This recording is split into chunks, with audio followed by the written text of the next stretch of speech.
相棒、喜べ。何？ユタボンがまたテレビに出た。ネタができてよかったね。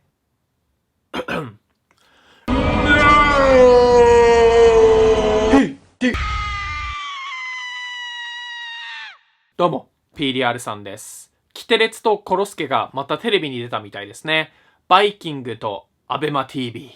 で、パパはいつものように、ユタボン自身が、ユタボン自身が、ユタボン自身が。で、いつものユタボンビデオパッケージ。不登校になって、今は自由投稿だけど、YouTube を投稿して、それ以外大して何もやってない、みたいないつもの感じだったんですけど、今回はなんと、いいことが一つだけありました。なんとこちらの不登校といじめを経験した9歳の女の子がユタボンの動画を見て元気をもらったらしいです。ということで、ユタボンに救われた人。これは、拍手していいのかな。本題に入る前に、ユタボンパパがみんなが見たいのはユタボンじゃなくて、ユタボンの炎上行動や炎上発言にツッコミを入れたいということに気づいたらしく、ユタボンがロボットに、ユタボン努力論、ユタボンのお姉ちゃんあっちゃん登場、アンチに物申す、学校行かんでググればいい、ユタボンパパの炎上商法がレベルアップした。ということで、ユタボンの死んだらあかんという薄っぺらいメッセージについて話しましょう。自分の過去の犯罪がかっこいいと思ってる中卒の大人が小3から学校に行ってない10歳の子供に吹き込んでる言葉だから、そりゃ薄っぺらいでしょ。そう、ユタボンは何も悪くないんですよね。悪いのはその死んだらあかんを吹き込んでそれをキャッチフレーズ化させた諦める天才の中村幸也先生ですね。宿題がやりたくなくて不登校になった子が言ってるから当然だと思いますけど、その死んだらあかんっていう言葉の重みが全くないですよね。もう言い過ぎてプロレスのキャッチフレーズみたいになってますよね。おいブロックレズナー聞いてるか。今度の日曜日必ずチャンピオンベルトを取り戻すからな。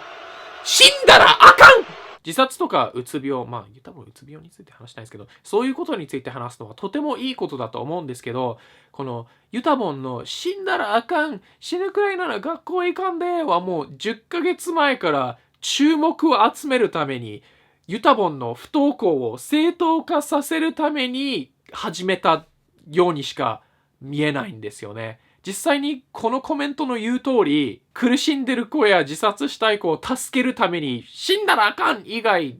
何もやってないですよね。すごい不誠実な感じがしますよね。もちろんユタボンは自分はいいことをやってると思ってるんだと思いますし、実際に1人半助けてるからちょっと気分は良くなってると思いますけど、毎回言いますけど、そんな簡単な問題じゃねえんだよ。死にたい人に死ぬなっていうのって交通事故に遭った人に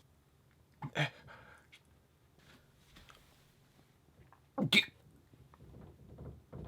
けて頑張れって言ってるのと一緒だよ。てかもう毎回言いますけど、本当に死にたいと思ってる人は心の病気を患ってるんですよ。うつ病か他の病気かもしれないですけど、治療が必要なんですよ。で、治療をして良くなる人もいますが、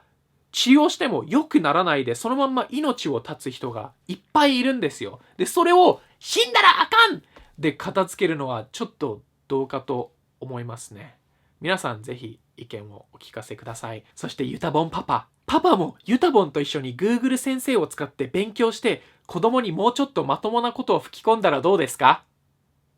じゃあ。